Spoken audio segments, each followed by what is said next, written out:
Hi, I'm Alex S. Johnson, and I'm going to be reading a story from my collection from Morbid Books, Wiccandy, and this is called The Final Girl. Sally Bainbridge was sick of running. She could still hear them behind her, steady and tireless as robots. The guy with the ski mask and the 6-inch serrated blade, the dude with the chainsaw and the mask of human skin, the man who wore a Donald Duck mask and brandished a squeaky toy. They'd been chasing her for hours through the forest, and in the process she'd lost most of her clothes and was reduced to a frilly bra and thong panties, both shredded and filthy. Her hair was a beyond bedhead disaster. Her cheeks were streaked with the dried trails of her tears. Cold sweat was dripping down her ass crack, one icy drop at a time. And her coochie smelled like rancid meat. Makeup? Forget about it, completely ruined. The only thing she could still boast about was her great muscle tone. Her pursuers, on the other hand, were doing just fine. While her skin was cut and nicked and punctured from thorns and brambles and branches, they were barely scratched. While she was breathing heavily, had a stitch in her side, cramps in her legs, and was almost overwhelmed with fatigue, they'd forged on powerfully to the accompaniment of cool theme music and/or sound effects. Sally found these conditions simply wrong and definitely unfair. It was time for a game change. She stopped in her tracks and put her head down, hands on her thighs, until she had caught her breath. Then she turned around, squared her shoulders, placed her hands on her hips, and faced her would-be attackers. "This," she said, "is fucking ridiculous. We need to talk." Ski Mask halted. He was wearing a heavy plaid shirt, black work pants, and thick-soled boots. He passed his blade from one hand to another and closely examined the edge. Chainsaw Dude halted too a few seconds later. He had on a brown flannel shirt, jeans, and sneakers. He trailed his fingers across the two-stroke engine and then, with a sigh, lowered the saw. Donald Duck mask, in a V-neck, blue sweater, blue corduroys, and Crocs, squeezed the squeaky toy. "Now that I have your attention," she said, "well, most of it, Duck Boy. Lose the toy, it's getting on my last nerve. My name is Sally Bainbridge. You all know me. I'm the final girl. The survivor. The one who returns for the sequels. The one who educates the other would-be victims and explains how the killers got to be so freaky." Ski Mask ran a gloved hand over his blade. Chainsaw Dude fondled his weapon of choice. Duck Boy held up the squeaky toy to his ear, then squeezed it again. He made a gurgling, satisfied noise deep in his throat. Duck Boy here may be slightly challenged, but I don't think he's going to wreak much damage with the squeaky toy, other than driving me fucking crazy. So here's the deal. You guys clearly have some hang-ups, big ones. My guess it has something to do with your relationship with your mother. She fucked you up, so naturally you see all women as the enemy and want to fuck them up. Kind of a primitive logic, but hey, it gets you up in the morning.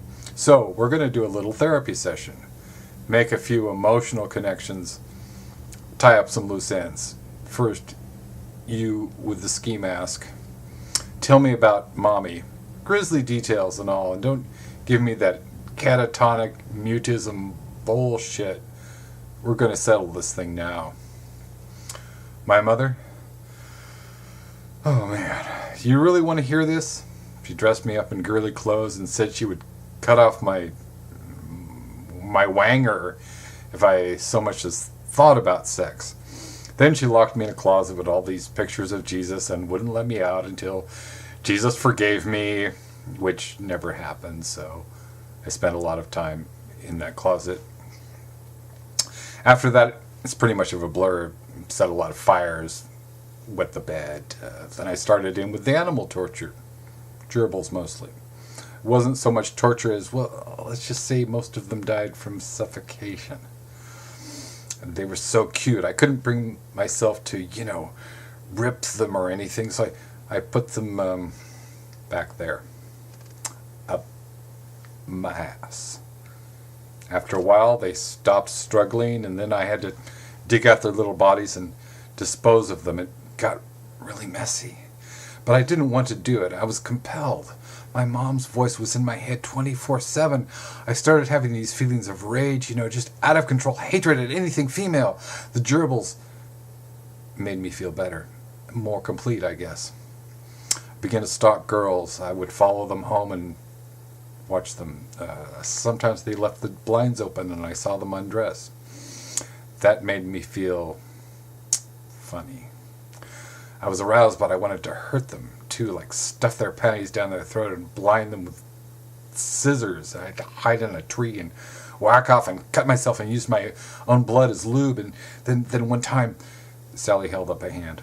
Good start, liking the honesty. Okay, let's hear from Chainsaw Dude. Yeah, hey, my story is pretty much the same as Ski Mask here, only much, much more intense. My mom didn't just threaten to cut off my ding-a-ling. She lopped it off with a Ginsu knife and fed it to our Yorkshire Terrier. Fluffy. My rage was like way advanced. I skipped right past the serial triad, bedwetting, setting fires, torturing animals are cool and everything. I don't know about dribbles, but whatever flicks your bick. And started collecting trophies when I was 10. By the time I was 15, our backyard was a fucking cemetery. Girls stacked up on top of each other. Can't remember when I started slicing their faces and tits off and wearing them myself, but it was pretty early in the game. Not only that, okay, good. We'll get back to you in a moment, said Sally. So, basically, all of you have deep-seated sexual neuroses stemming back to years of abuse and mistreatment, except for Duck Boy here, who seems to have stumbled in from the wrong genre. Not one of us. Ski Mask grunted. Oh, hells yeah, said Chainsaw Dude. Gobble, gobble, we accept her. Fucking love that movie. Me too. But back to my point. Hey, believe me, I get it.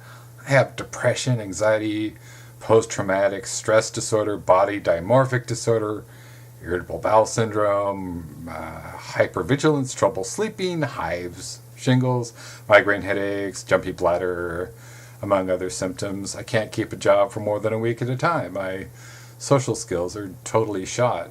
I haven't had a date in 5 years. Want to know why?